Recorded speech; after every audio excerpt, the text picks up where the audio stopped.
The winter of 1998 didn't just freeze Canada. It literally brought the entire country to its knees in ways no one saw coming. You think you know harsh Canadian winters, right? You've lived through decades of them. You've shoveled snow until your back ached, scraped ice off windshields in -30 weather, and bundled up in parkas that made you look like the Michelin Man. But what happened in January 1998 wasn't about snow or cold. It was something far more sinister that turned entire cities into crystal prisons. Picture this: 5 million people sitting in the dark, with no heat, no lights, no way to cook food, while their entire world was encased in up to 8 centimeters of solid ice. Montreal looked like a post-apocalyptic movie set. Trees that had stood for centuries were bent to the ground like they were made of rubber. Power lines didn't just fall, they were crushed under the weight of ice so heavy it defied belief. Cars became sculptures. Houses became igloos with families trapped inside. But here's what most people don't know. There were 3 specific weather conditions that had to align perfectly to create this disaster, and understanding them reveals why this wasn't just bad weather. It was a meteorological nightmare that Canada was completely unprepared for. The kind of event that happens maybe once in 1,000 years, except it happened in our lifetime. And if you think climate change means this can't happen again, you need to stick around, because what I am about to show you will change everything you thought you knew about winter preparedness. See, most Canadians who lived through 1998 remember the ice, the darkness, the cold.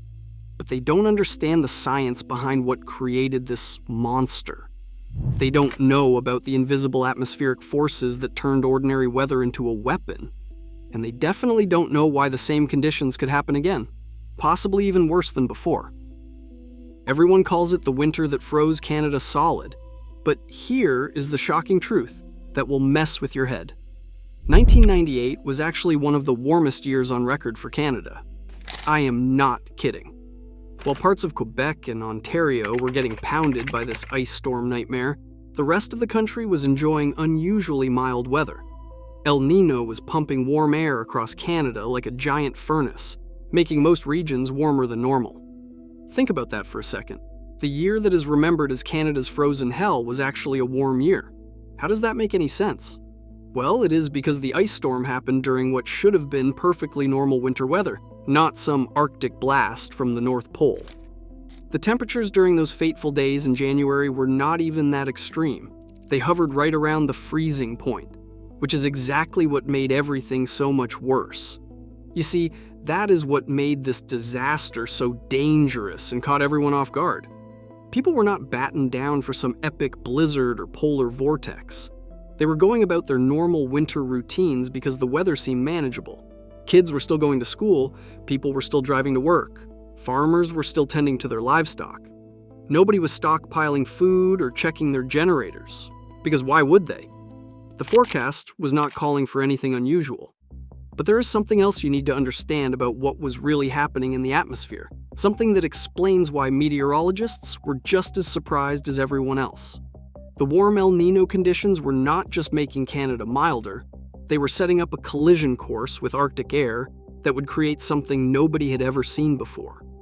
Weather systems that normally would have moved through quickly were getting stuck in place like traffic in a massive pileup. And here's the thing that should make you uncomfortable. El Niño events are becoming more common and more intense. Climate scientists are seeing patterns that suggest these atmospheric setups could happen again. But we will get to that scary part later, because first you need to understand exactly how 3 invisible forces came together to create the perfect storm. Because while Canada was experiencing mild weather, there were 3 atmospheric conditions gathering overhead that would create a meteorological perfect storm. And if you do not understand these forces, you will never grasp why this disaster caught everyone, including the weather experts, completely off guard. What happened was not random chaos. It was not just bad luck or one of those things.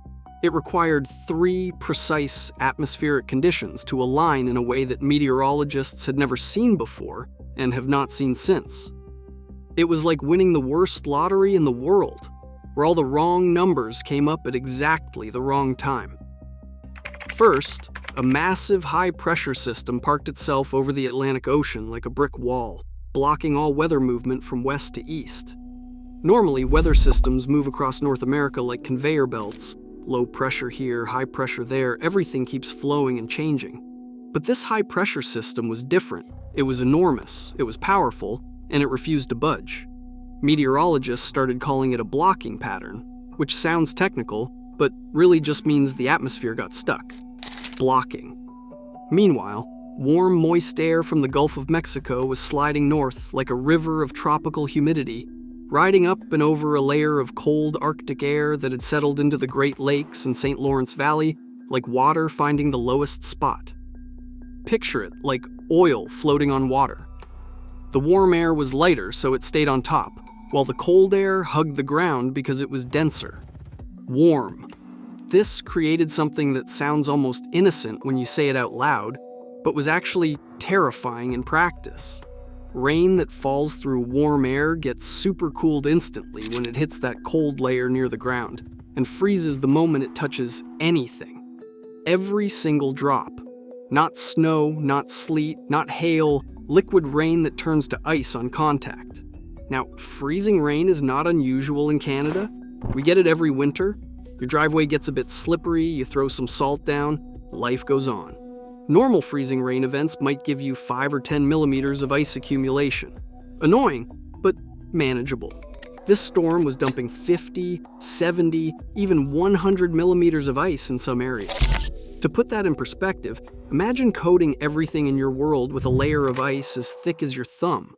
Your car, your house, every tree branch, every power line, every single surface. 100. But understanding the weather is only half the story, because what happened next exposed a weakness in Canada's infrastructure that nobody knew existed. A weakness that engineers and planners had never considered because they'd never seen conditions like this before. And here's the part that should terrify every Canadian. This weakness still exists today, and it has gotten worse.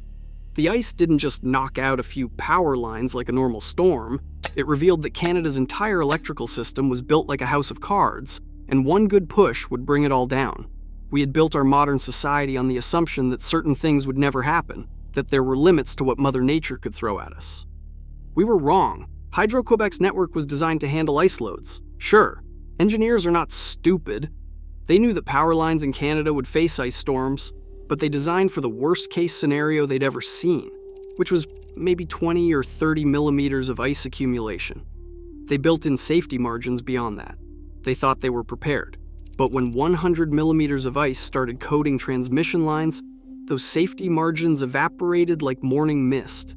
The weight was not just double what they had planned for, it was 3, sometimes 4, even 5 times heavier than anything in their engineering manuals. Power lines that were rated to carry massive electrical loads could not handle the physical weight of ice that kept building up, layer after layer. In a single week, Hydro-Quebec lost 24,000 utility poles and 4,000 transformers. But those numbers do not tell the real story. The real story is in the transmission towers, these massive steel structures that carry high voltage lines across the province. These are not little telephone poles we are talking about. These are 70-meter steel giants that you can see from kilometers away, built to withstand hurricane-force winds and massive electrical loads. The ice twisted them into pretzels. It bent them like they were made of wire. These engineering marvels that had stood for decades, designed by teams of experts and tested against every conceivable weather event, were destroyed by frozen water. One by one, they started falling, and each tower that fell put more stress on the next tower in line. What nobody realized, what no engineer had calculated for, was that losing just a few key transmission lines would create a cascade failure across the entire grid. It is like pulling out the wrong Jenga piece.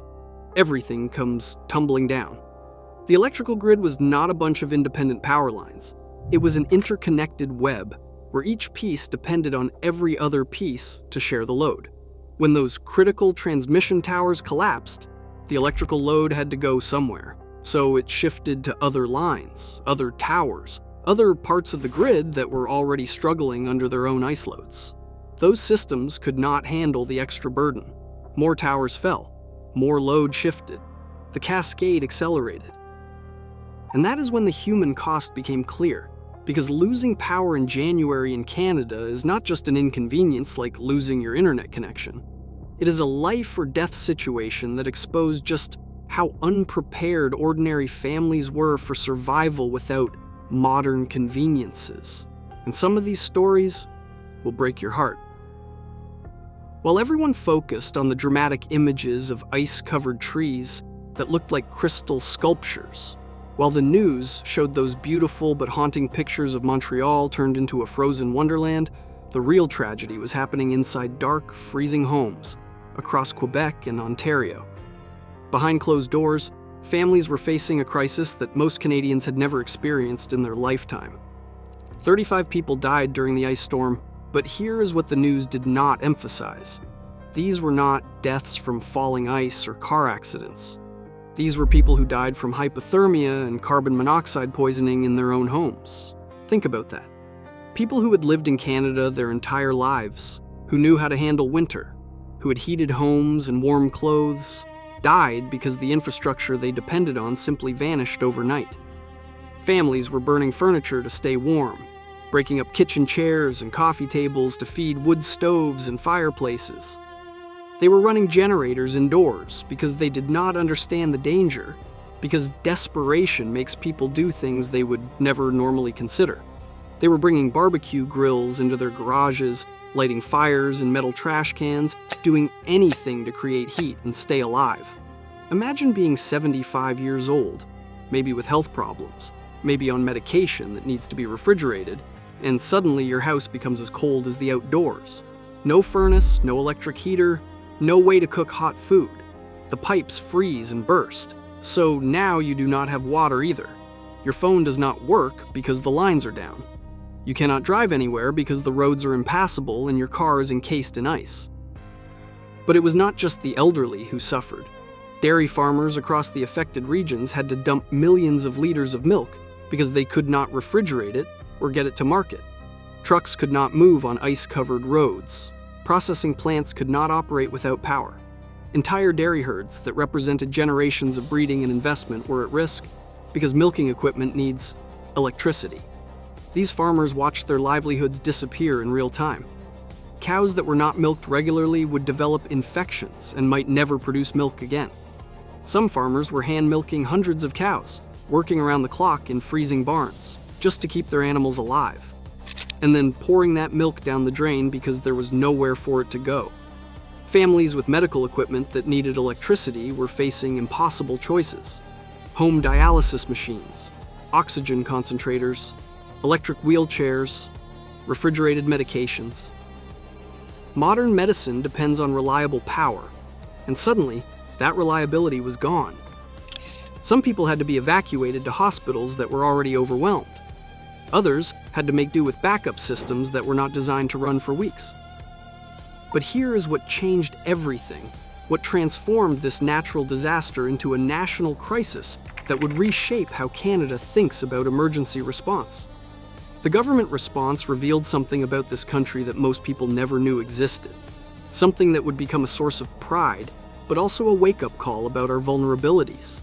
And understanding this response explains why Canada's approach to emergency preparedness completely changed after 1998, why we now have systems and protocols that did not exist before, and why every province had to rethink what it means to be prepared for the impossible. January 8, 1998 marked the largest peacetime military deployment in Canadian history. It was bigger than any emergency response since the Korean War. It was bigger than flood responses, bigger than forest fire deployments, bigger than any natural disaster the country had ever faced. This was not a foreign conflict or a terrorist attack. This was the Canadian military mobilizing to fight ice in time, to save their own people. Operation Recuperation became the official name, but for the 16,000 Canadian Forces personnel deployed to Quebec and Ontario, it was simply about doing whatever it took to keep people alive. These were not combat soldiers fighting an enemy they could shoot at or bomb. They were engineers, medics, logistics experts, and regular infantry, fighting against physics and weather and the clock. The military set up shelters in schools, community centers, and arenas. They distributed food and water to isolated communities. They cleared debris from roads and helped repair power lines. They evacuated elderly people from freezing homes and transported medical patients to hospitals. They helped farmers save livestock and assisted with emergency childbirths when ambulances could not get through. Operation Recuperation also revealed gaps in emergency planning that nobody had considered before 1998. Canada had plans for foreign invasions, nuclear attacks, and various military scenarios. We had procedures for floods and forest fires and blizzards. But we did not have a comprehensive plan for what happens when the electrical grid collapses across multiple provinces simultaneously during the coldest part of winter. The military had to improvise everything.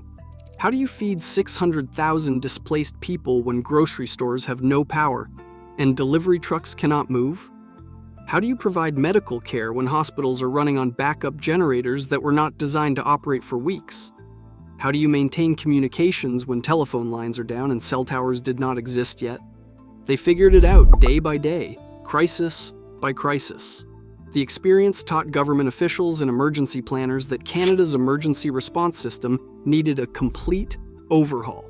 The ice storm became the blueprint for how we respond to major disasters now. Multi-jurisdictional coordination, rapid military deployment, mass evacuation procedures, and emergency communication systems are now central to our planning.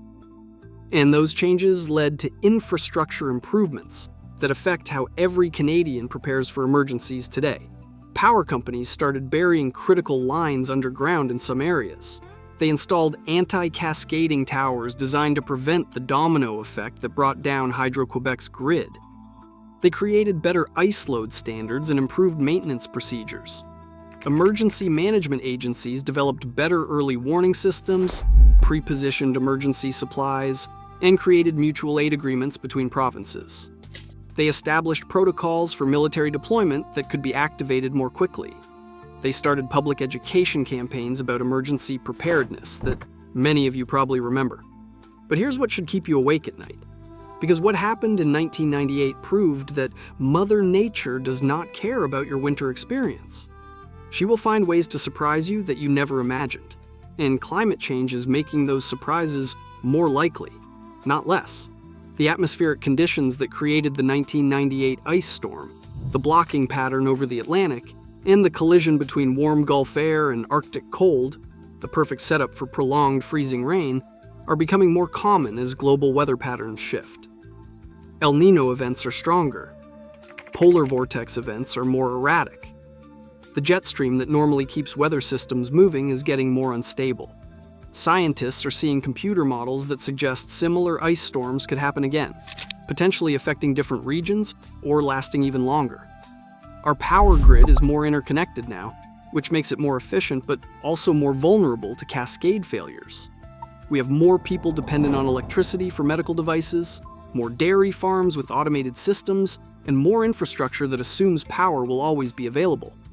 The ice storm of 1998 was not just a once-in-a-lifetime event that we survived and moved on from. It was a preview of what happens when the systems we depend on meet forces beyond their design limits. And those design limits are being tested more often as extreme weather becomes more extreme. So when you are sitting in your warm house this winter, maybe take a moment to think about what you would do if the lights went out and stayed out for a month. The people who lived through 1998 learned something that every Canadian should know. We are not as prepared as we think we are, and Mother Nature is always working on her next surprise. If this opened your eyes about Canadian weather, watch the next video about the blizzard that paralyzed the prairies.